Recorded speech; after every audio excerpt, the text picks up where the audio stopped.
बात वक्फ संशोधन बिल की करेंगे, जिस पर नया कानून बनने का रास्ता साफ हो गया है। राज्यसभा में करीब 14 घंटे की चर्चा के बाद वक्फ संशोधन बिल को मंजूरी मिल गई है। राज्यसभा में बिल के पक्ष में 128 वोट पड़े, विरोध में 95 वोट पड़े। वक्फ संशोधन बिल राज्यसभा में पास होते ही जय श्री राम के नारे लगने लगे। इससे एक दिन पहले लोकसभा ने वक्फ संशोधन बिल को बहुमत से पास कर दिया था। दोनों सदनों से बिल पास होने के बाद अब राष्ट्रपति के पास भेजा जाएगा।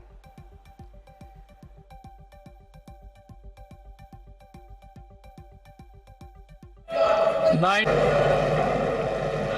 honorable members, subject to correction, ayes 128.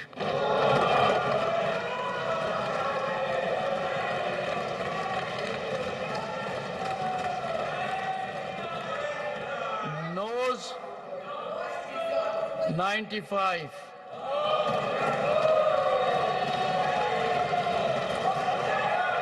Abstention 0.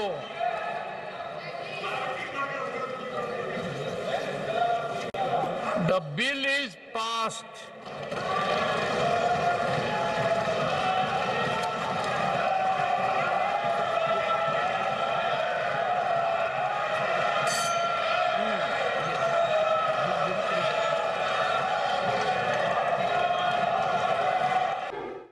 और वक्फ बिल पर लोकसभा की तरह ही राज्यसभा में भी जोरदार बहस हुई। राज्यसभा में विपक्ष के नेता और कांग्रेस अध्यक्ष मल्लिकार्जुन खड़गे ने सवाल खड़े किए कि वक्फ बोर्ड में गैर मुस्लिमों को जगह दी जा रही है, लेकिन क्या किसी मंदिर के न्यास में मुस्लिमों को या दलितों को जगह दी जाएगी?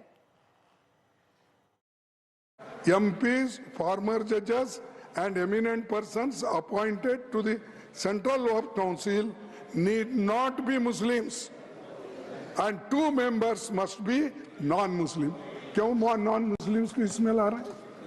क्या नहीं साहब, मैं पूछता हूँ, तिरुपति में जो वहां पर ट्रस्ट है उसमें आप किसी मुस्लिम को डालते हैं? या राम मंदिर का ट्रस्ट है, क्या उसमें किसी मुस्लिम को डालते हैं? मुस्लिम तो छोड़ो, मैं हिंदू हूं, मेरे जैसे दलित समाज के लोगों को भी उस ट्रस्टी में नहीं रखते हैं आप। अब क्या कर दिए कि मुसलमानों को निकाल दिए, नॉन मुस्लिम्स को डाल रहे। क्या यही चीज हिंदुओं के लिए करते हैं? क्या यही चीज सिखों के लिए करते हैं, जैन्स के लिए करते हैं? और मल्लिकार्जुन खड़गे के इस आरोप का बीजेपी के सुधांशु त्रिवेदी ने जवाब दिया। अब आपके यहाँ वो कितने पुजारी हैं और कितने किस वर्ग के पुजारी हैं तो मैं उनको बताना चाहता हूं। केवल अकेले जूना अखाड़े ने पिछले साल 71 SC ST लोगों को महामंडलेश्वर बनाया है। अरे आपको हमारे सदन में बैठे हुए बाल योगी उमेश नाथ जी नहीं दिखते? वैसे तो कहा जाता है जात ना पूछो साधु की, मगर मैं बताना चाहता हूं विश्व हिंदू परिषद के 50,000 से अधिक पुजारी ट्राइबल्स में जो शेड्यूल कास्ट है जो काम कर रहे हैं। मगर मैं हद अदब से पूछना चाहता हूं, बताइए मुल्ला, मौलवी, मुफ्ती, मुकर्रम, बारी, हाफिज में से कितने पसमंदा हैं?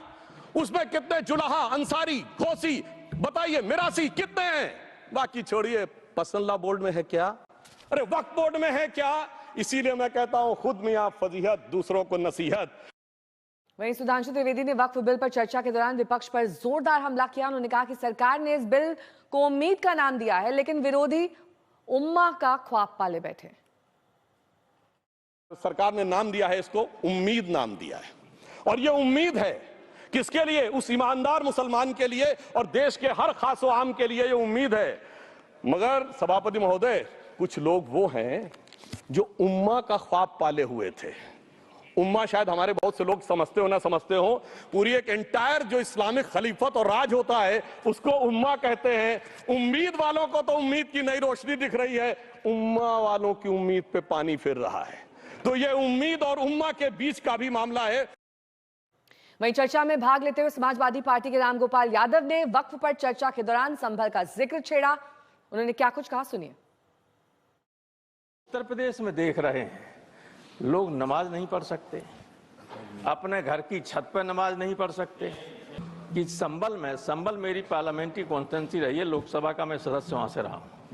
ईद के दिन जब लोग नमाज पढ़ रहे थे तो बाहर अधिकारी नंगी हाथ में रिवॉल्वर लिए हुए घूम रहे, फोर्स के साथ। जहां शांति की बात होती है, जब ये माहौल प्रदेश में कहीं हो जाए तो आप किसी अच्छे मन से भी अगर कोई बिल लाएंगे जिसमें इन्वॉल्व माइनॉरिटी होगी, उनको भरोसा हो ही नहीं सकता आप पर। इसलिए पहले तो उत्तर प्रदेश की सरकार को संभालिए कि माइनॉरिटी के साथ व्यवहार ठीक करे, और उसके बाद इस तरह के बिल लाएं तो इसमें भी संशोधन। ये तो आपने सोचा ही नहीं, हमें लगता इसको इम्प्लीमेंट करेंगे तो कितना संकट आएगा सामने। हिमांशु मिश्रा मेरे सहयोगी जुड़ गए हैं तमाम जानकारी के साथ। हिमांशु, आगे की प्रक्रिया अब क्या होगी जब दोनों सदनों से पास हो गया?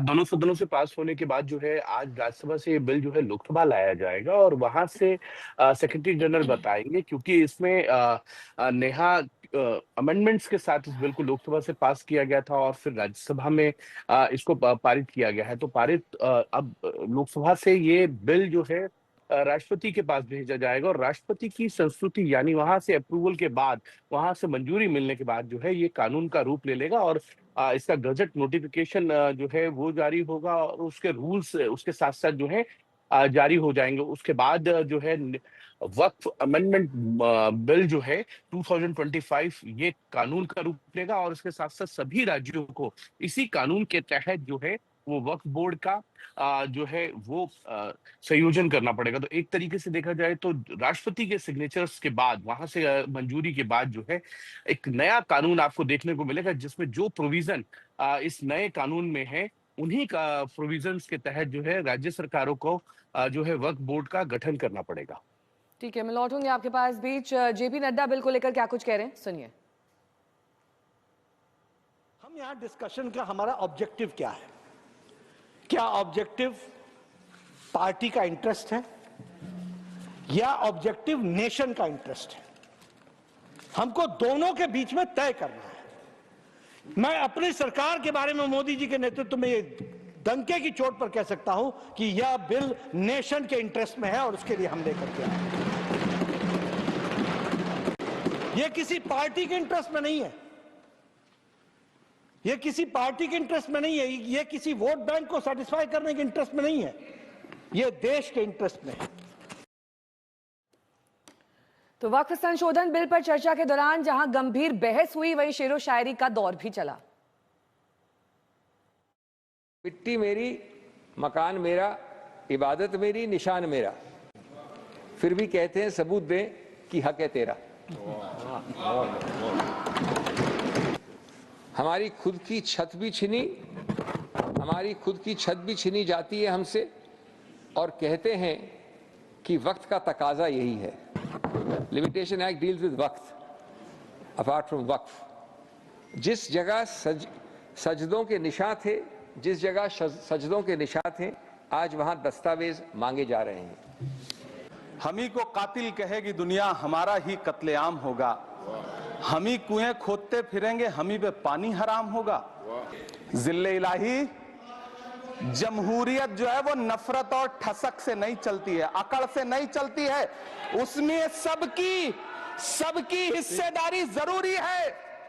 कल देश के माइनॉरिटी मिनिस्टर ने लोकसभा में खड़े होकर एक शेर सुनाया था कि मुझसे कोई बदगुमान न हो, तो मैं उन्हें एक शेर सुनाना चाहता हूं कि मैं आज जद पे हूं तो इतना खुशगुमान न हो, मैं आज जद पे हूं तो इतना खुशगुमान न हो, चराग सबके बुझेंगे हवा किसी की नहीं।